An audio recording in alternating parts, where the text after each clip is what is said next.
तारीखी सरजमीन को और यहाँ मौजूद इस तपती दोपहरी में भी बड़ी तादाद में जो हमारी माएं बहनें बैठी हैं, हमारे बुजुर्ग बैठे हैं और हमारे नौजवान साथी बैठे हैं, सबको सलाम करता हूं। पहली बार आपके दयारे मोहब्बत में हाजिर हुआ हूं और ये इतना आखिरी मौके पर प्रोग्राम बना कि मैं नांदेड़ में था, मुझे शोलापुर पहुंचना था।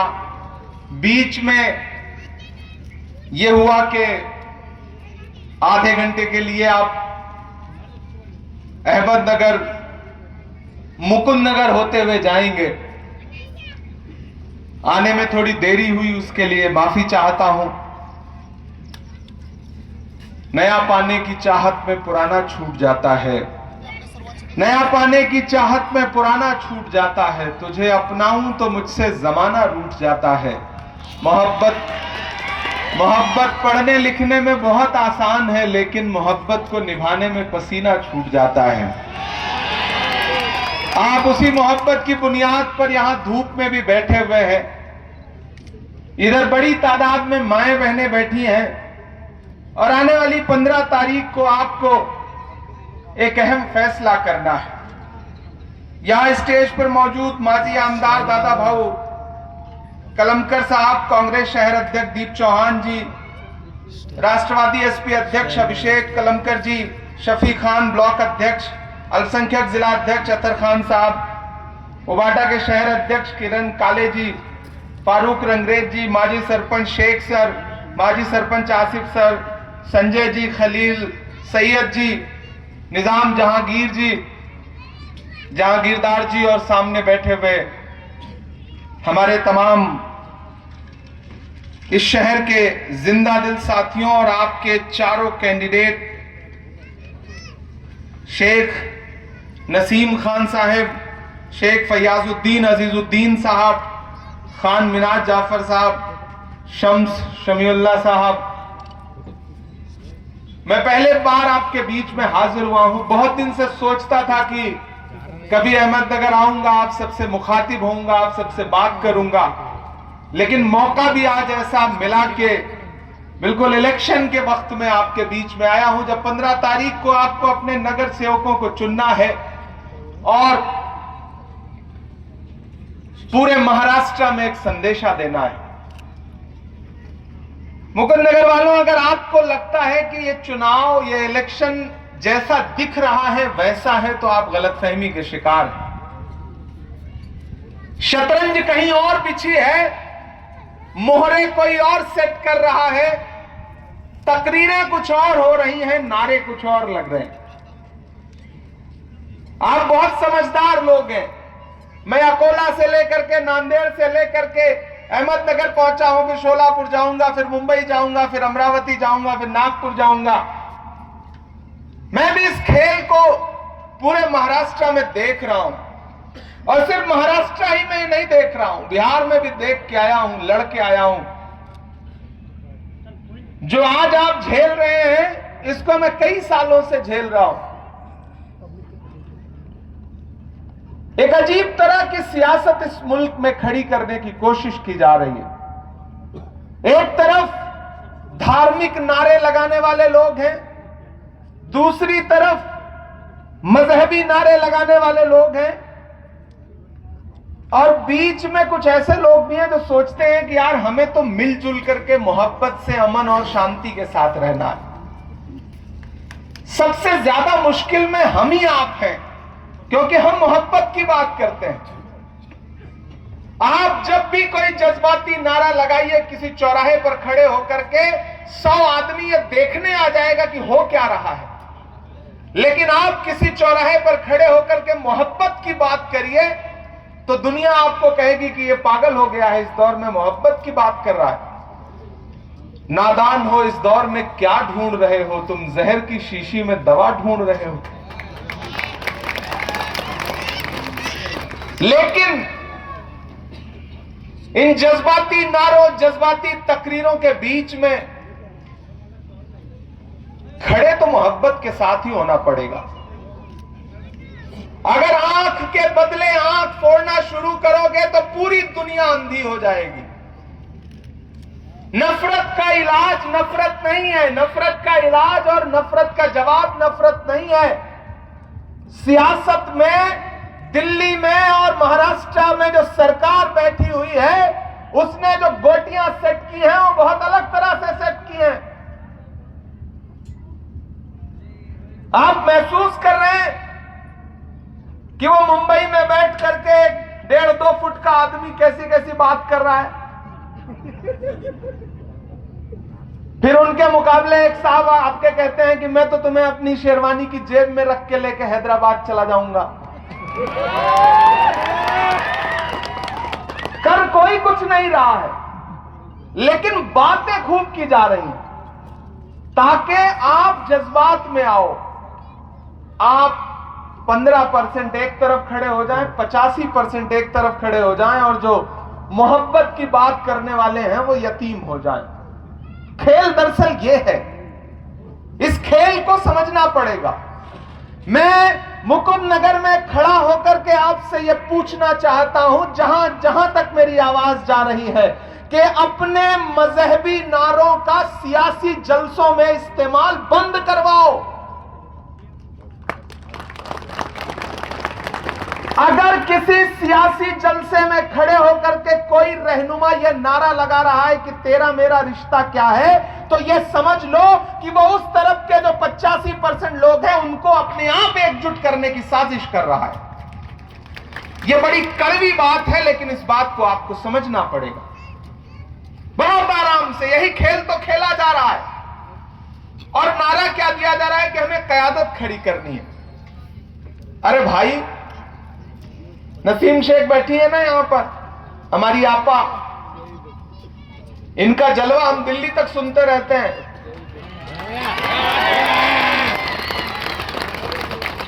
आप इनको हरा के कौन सी कयादत खड़ी करना चाहते हो? इनमें कयादत का दम नहीं है क्या? आप अपने ही लोगों को हरा करके, फयाजुद्दीन को हरा करके, खान मिनाज को हरा करके, शम्स समीउल्लाह को हरा करके, किसी ऐसे ही नाम वाले को जिता करके कौन सी क़यादत खड़ी करना चाहते हो? आप बिहार गए, 5 मुसलमान जीते हुए एमएलए को हरा करके, 5 मुसलमानों को जिता करके, भाजपा को सैकड़ों सीटों जितवा करके, फायदा पहुंचा के भाजपा की सरकार बनवा के चले आए, और यहां खड़े होकर के कहते हैं कि मैं तो बिहार में 5 एमएलए जितवा के आया हूं। 5 एमएलए जितवाने के चक्कर में जो सैकड़ों एमएलए भाजपा को आपने जितवाए हैं, उस खेल को कौन समझेगा? मैं नांदेड़ में था, कांग्रेस के 12 कॉर्पोरेटर तोड़ करके अशोक चौहान साहब ने एमआईएम में शामिल करवा दिए, क्योंकि डायरेक्ट भाजपा में शामिल करवाते तो खेल पता चल जाता।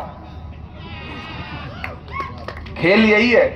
आपको नहीं समझ में आता कि किसी का जलवे रंगीन तखय्युलात में है, चराग बन के कोई जिंदगी की रात में है, बहुत बुलंद फजा में तेरी पतंग सही, मुझे पता है मगर डोर किसके हाथ में है।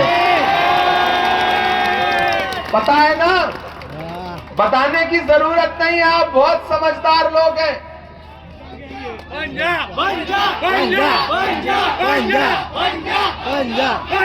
मुझे पता चला एक बार आके गए, आज दोबारा भी आएंगे। हो सकता है 13 से पहले तीसरी बार भी आ जाएं, क्योंकि पैकेज लंबा है। लेकिन इस झांसे में हमारा भोला भाला जज्बाती मुसलमान, उसको लगता है कि हाँ यार साहब तो जो बोल रहे हैं वो सही बोल रहे हैं, चलो एक बार भरोसा कर लेते हैं। लोग आ जाते हैं इस झांसे में। अकोला पहुंचे हैं साजिद पठान को हराने के लिए। एक मजबूत आमदार विदर्भा में जीता है साजिद पठान, तो उसको हराने के लिए कल हेलीकॉप्टर लेके दूसरी बार पहुंचे थे। अकोला में सत्तार और गफ्फार मजबूत है, तो वहां जाके तकरीरें करते हुए कह रहे हैं कि गफ्फार तू तो हारेगा। यहां किसको फायदा पहुंचाने के लिए आए हैं ये बात आपको पता है। किसके इशारे पर? दरअसल मुकुंद नगर वालों, आपने पार्लियामेंट के इलेक्शन में जिस तरह से एकजुट होकर के वोट दिया और उसके बाद अपना मेंबर ऑफ पार्लियामेंट जिता लिया, वो लोगों को हजम नहीं हो रहा है। खेल उसके बाद शुरू हुआ है। उस खेल को नौजवान दोस्तों आपको समझना पड़ेगा। खास तौर से ये जो मेरे नौजवान साथी हैं जो सुबह शाम सोशल मीडिया और व्हाट्सएप पर वीडियो शेयर करते हैं, इनकी गलती नहीं है। ये मोहब्बत के मारे लोग हैं, ये सोचते हैं हम कौम का भला कर रहे हैं। लेकिन एक कड़वी बात कह रहा हूं, 2017 से आज तक अगर उनकी पूरी ट्रोल आर्मी किसी को सबसे ज्यादा गाली देती है तो वो इमरान प्रतापगढ़ी को गाली देती है। क्यों? क्योंकि मैं जगह जगह खड़ा होकर के मोहब्बत के जो कदम से कदम मिला के चलने वाले लोग हैं उनका साथ देता हूं। आपकी दुआओं का सदका है मेरी माओ कि मैं तो राजनीति और सियासत की दुनिया का आदमी नहीं था, मैं तो शायरी करता था। अल्लाह ने मुझे शायरी का हुनर दिया तो मैंने उस शायरी का इस्तेमाल, उस हुनर का इस्तेमाल महबूबा के जुल्फ और आंचल पर शेर कहने के लिए नहीं किया, बल्कि नजीब की मां के आंसुओं के लिए किया, फलस्तीन के लिए किया, पहलू खान के लिए किया। आपका दर्द गाया मैंने पूरी दुनिया में, और आपने किन्हीं मासूम लम्हों में मेरे लिए दुआएं की, तो उसका असर यह हुआ कि एक दिन अल्लाह ने मुझे इस लायक बनाया कि हमारे नेता राहुल गांधी जी ने मेरा हाथ पकड़ा और मुझसे कहा, इमरान, हिंदुस्तान की सबसे बड़ी पार्लियामेंट में, राज्यसभा में बैठो और जा करके अपने लोगों के मुद्दों पर आवाज उठाओ। और मैं खुशनसीब हूं कि खुदा ने मुझे पार्लियामेंट भेजने के लिए चुना, तो हिंदुस्तान का दूसरा सूबा नहीं चुना, महाराष्ट्र चुना।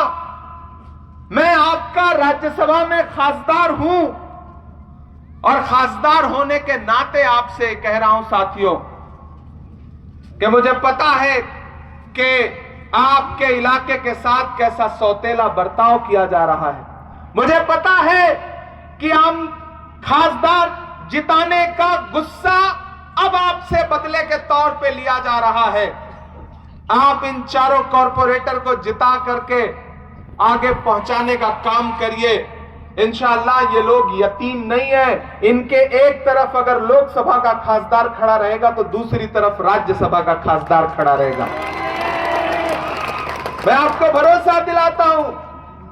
जज्बाती तकरीरें सुनिए खूब, कोई दिक्कत नहीं है, लेकिन समझदारी से, होशमंदी से, एक कान से सुनिए, दूसरी से निकाल दीजिए।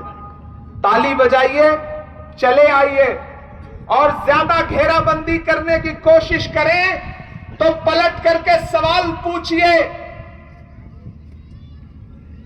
कल परसों नांदेड़ में तकरीर कर रहे थे तो वहां जो आमदार का इलेक्शन लड़े थे सत्तार साहब माजी मेयर, उनके बारे में बोले कि सत्तार मुझसे मत उलझो, मेरी जबान बहुत लंबी है, मैं बोलूंगा तो चुप हो जाओगे। हैदराबाद वाले नेताजी बोल रहे थे। मैं कल खड़ा हुआ तो मैंने कहा, हां हमें पता है आपकी जबान बहुत लंबी है, लेकिन उस लंबी जबान का इस्तेमाल साजिद पठान और सत्तार को चुप कराने के लिए मत करो। अगर हिम्मत है तो उस जबान का इस्तेमाल राजा सिंह को चुप कराने के लिए करो, सत्तार के लिए मत करो। सही जगह इस्तेमाल करो। मुझको कहते हैं कि अरे अभी वो तो बच्चा है, उसके दूध के दांत नहीं टूटे हैं। मैंने कहा अच्छी बात है, जब दूध के दांत नहीं टूटे हैं तब तो इतना पेट में दर्द हो रहा है, जिस दिन दूध के दांत टूट जाएंगे उस दिन क्या होगा। कैंची से चिरागों की लवें काटने वालों, कुदरत के करिश्मों से लड़ोगे तो मिटोगे। तुम फूल को चुटकी में मसल सकते हो, लेकिन खुशबू को बिखरने से नहीं रोक सकोगे। हम मोहब्बत के पैरोकार लोग हैं।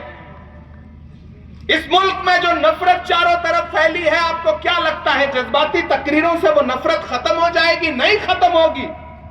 उसके लिए कोई राहुल गांधी जैसा इंसान खड़ा होगा जो कन्याकुमारी से कश्मीर तक 4000 किलोमीटर पैदल चलेगा, एक नारा लगाएगा कि नफरत छोड़ो भारत जोड़ो, एक नारा लगाएगा कि मुझे नफरत के बाजार में मोहब्बत की दुकान खोलनी है, तब जाकर के वह नफरतें खत्म होंगी। अगर आपको लगता है कि जज्बाती तकरीरों से नरेंद्र मोदी गद्दी से हट जाएगा तो आप गलतफहमी के शिकार हैं। नरेंद्र मोदी गद्दी से तब हटेगा जब कोई राहुल गांधी जैसा नेता खड़ा होगा, इस देश के दलितों को, आदिवासियों को, पिछड़ों को, मराठी साथियों को, मुसलमानों को, ईसाइयों को, सिखों को, सबको एकजुट करेगा, तब नरेंद्र मोदी जैसा कोई आदमी सत्ता से हटेगा। हम उस कोशिश में राहुल गांधी के साथ खड़े, कुर्बानी दे रहे हैं, अपना खून पसीना बहा रहे हैं।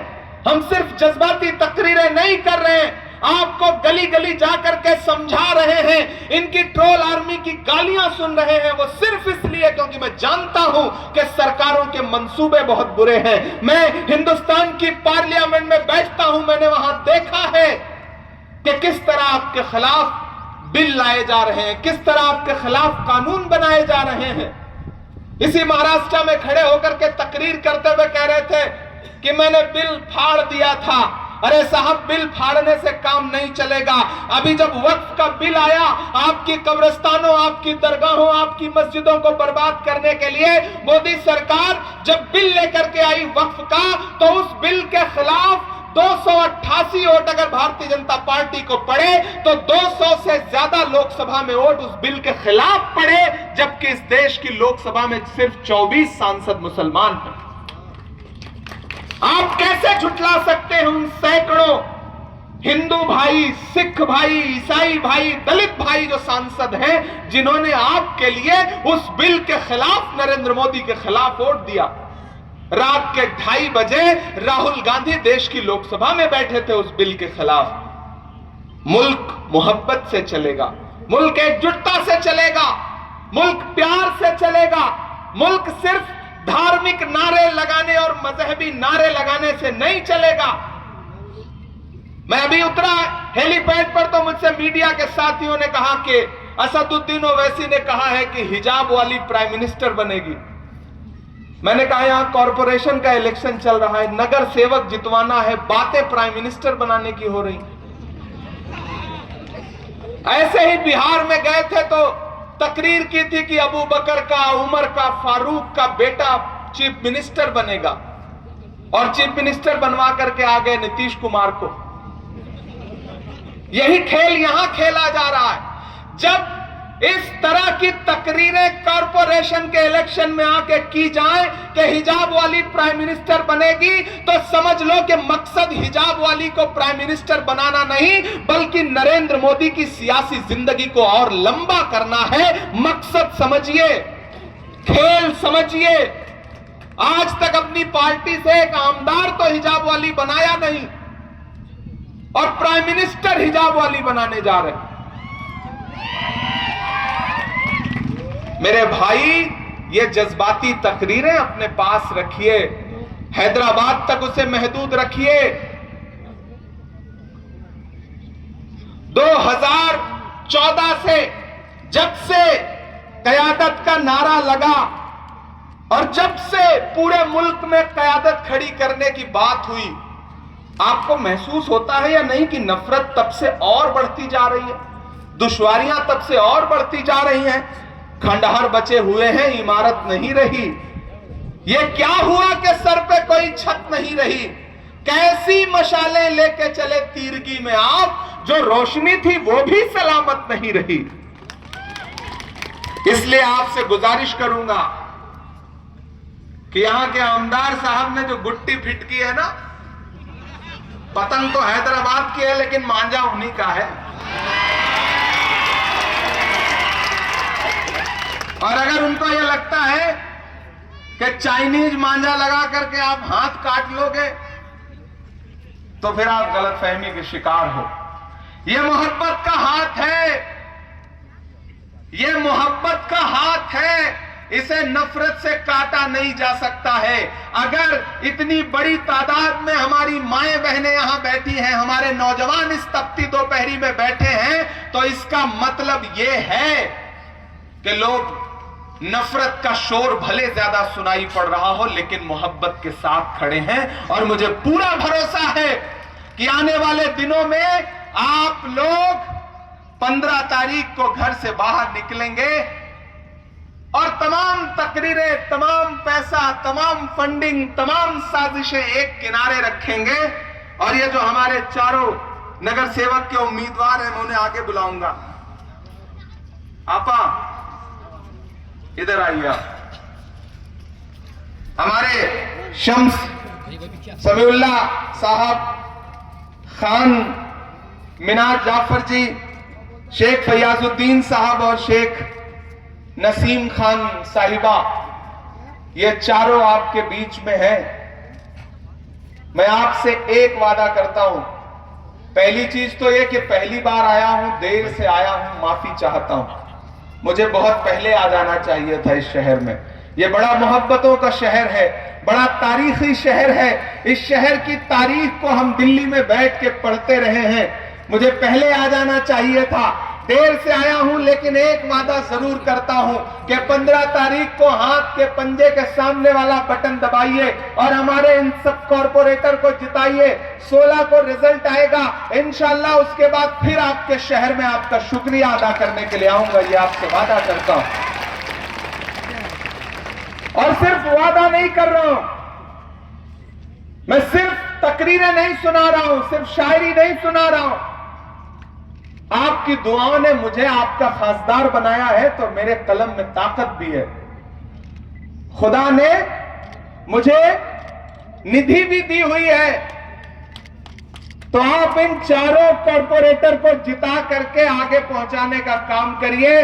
जिस दिन ये जीत जाएंगे, मैं इन्हें दिल्ली बुलाऊंगा और अपना ब्लैंक लेटर हेड इनको दूंगा और उनसे कहूंगा कि तालीम के लिए इस शहर में जो भी काम करना चाहते हैं आप, चालो मिलकर के मुझसे एक ठीक ठाक निधि ले लीजिए, काम करिए। मैं उसके उद्घाटन में इस शहर में आऊंगा, ये मैं आपसे वादा करता हूं। कॉर्पोरेशन का फंड बाद में इस्तेमाल में होगा, पहले मेरी खासदार निधि का फंड। और जरूरत पड़ेगी तो हमारे जो बाकी खासदार हैं राज्यसभा के, लोकसभा के, हंडोरे साहब हैं, उनसे भी फंड लेकर के छीन के आपके लिए लेके आऊंगा। अभी रजनी पाटिल हमारी ताई हैं, उनसे भी लेकर के आऊंगा। और आपके लोकसभा के खासदार तो हैं ही, तो जिन्हें ये लगता है कि ये यतीम है, उन्हें ये बता दीजिए कि नहीं, ये यतीम नहीं है। इनके बाईं तरफ लोकसभा का खासदार खड़ा है और दाईं तरफ राज्यसभा का खासदार खड़ा है। तुम्हारी हुकूमत तुमको मुबारक, हमारी मोहब्बत हमको मुबारक। किसी खेल में मत आइएगा, किसी साजिश का हिस्सा मत बनिएगा। बस ये जान लीजिएगा कि पतंग दिख भले रही हो, उड़ा आपका आमदार रहा है। एक भी बटन दबाया तो फायदा किसको होना है, ये आपको पता है। जैसे पोलियो वाले प्रचार में आता था ना कि एक भी बच्चा छूटा सुरक्षा चक्र टूटा, बिल्कुल उसी तरह का मामला है। इसलिए आमदार साहब को 15 तारीख को बता दो कि आमदार साहब, हमें पता है आप खिलाड़ी हो, लेकिन हमें यह भी पता है कि आप हमारे लिए अपने दिल में क्या क्या ख्यालात रखते हो। आप उनको बता दो कि हमें यह भी पता है कि आप गुट्टियां शतरंज की बिसात सेट कर सकते हो, लेकिन ये मुकुंद नगर के लोग हैं, ये उड़ती हुई चिड़िया के पर पहचानते हैं। घड़ी से लाख महंगा तो घड़ी का वक्त होता है, जो इसकी कद्र करता है उसी का वक्त होता है। इसलिए जिन्हें यह लगता है कि घड़ी लेकर के उन्होंने वक्त को मुट्ठी में कैद कर लिया है, उन्हें बता दो कि मुट्ठी तभी बनती है जब हाथ का पंजा सामने आता है। यह एहसास दिलाने की जरूरत है। और मेरी माओ बहनों, आपके लिए मैं बेटे की तरह हूं, मैं भाई की तरह हूं। मेरी आपसे गुजारिश है कि मैं आपके बीच में पहली बार आया हूं, आपकी नुमाइंदगी हमारी 2 बहनें यहां पर कर रही हैं और दोनों दबंग हैं। उधर मुंबई में भी दबंग एक थी, तो ये इधर भी एक दबंग है। किसी भी मुद्दे पर हमारी नसीम बहन खामोश नहीं रहती हैं। हमारे शम्स भाई, हमारे मिनाज जी, हमारे समीउल्लाह भाई और ये फयाजुद्दीन साहब इन चारों को जिता करके हम लोगों को ताकत देने का काम करिए, अपने एमपी को ताकत देने का काम करिए। इंशाल्लाह मैं फिर आपके बीच में आऊंगा। बहुत शुक्रिया। चूंकि सोलापुर जाना है तो आज आपसे विदा लूंगा। एक शायरी सुना के जाऊंगा, नहीं तो आप कहेंगे कि देखो आया और सिर्फ भाषण दे करके चला गया। कि जख्म पर जख्म खा के निकले हैं हाँ मगर मुस्कुरा के निकले हैं। शाम को आ रहे हैं, आप देख लीजिएगा, उनका 50% भाषण इमरान प्रतापगढ़ी पे होगा, आप देख लेना। क्योंकि उनका मकसद सिर्फ और सिर्फ पूरे हिंदुस्तान में जो भी बोलने वाले मजबूत मुसलमान लोग हैं उनको किस तरह कमजोर किया जाए, ये मैं प्रूफ के साथ कह रहा हूं। अहमदाबाद में गयासुद्दीन शेख एक मजबूत मुसलमान एमएलए था, उसको हराने के लिए साहब गली गली जाकर के फिरे। भोपाल में आरिफ मसूद 2 बार का एमएलए, मजबूत मुसलमान एमएलए है। आज जमात कहीं सबसे ज्यादा मेहनत कर रही है मध्य प्रदेश में तो आरिफ मसूद के खिलाफ। सत्तार को हराया, उधर जाकर के साजिद पठान के खिलाफ काम कर रहे हैं। इमरान प्रतापगढ़ी को भला बुरा कहते रहते हैं, लेकिन कोई बात नहीं। हम जिस नबी के मानने वाले हैं उस पर तो जमाने ने कूड़ा फेंका था, लेकिन उसने फिर भी दुआएं दी थी। मैं तो उनके कदमों की धूल हूं। आप मुझे गालियां देते रहो, मैं अपनी नस्लों की मुस्तकबिल को बचाने के लिए लड़ता रहूंगा, मोहब्बत के लिए लड़ता रहूंगा। कि जख्म पर जख्म खा के निकले हैं हाँ मगर मुस्कुरा के निकले हैं। सर झुकाने का हुक्म जब आया और भी सर उठा के निकले हैं। नारे हक लगा के निकले हैं कि हर सितम का जवाब आएगा, देखना इंकलाब आएगा।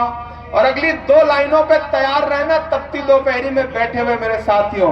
कि हर सितम का जवाब आएगा, देखना इंकलाब आएगा। अच्छे दिन का किए थे जो वादा, उनका दिन भी खराब आएगा, उनका दिन भी खराब आएगा। कि हम तो निकले हैं मुस्कुराते हुए और वो तिल मिला के निकले हैं। नारे हक लगा के निकले हैं, नारे हक लगा के निकले हैं। 15 तारीख को घर से बाहर निकलिए, हाथ के पंजे के सामने वाला जो निशान है उसे पहचान लीजिए और हमारे इन चारों भाइयों बहनों को जिता करके आगे पहुंचाने का काम करिए। इंशाल्लाह मैं फिर आपके बीच में आऊंगा। अमन का कबूतर है, मोहब्बत का कबूतर है, जिसे उड़ाने के लिए आप लोग उड़ा लीजिए, मैं लब्बैक कह रहा हूं। माशाअल्लाह, चले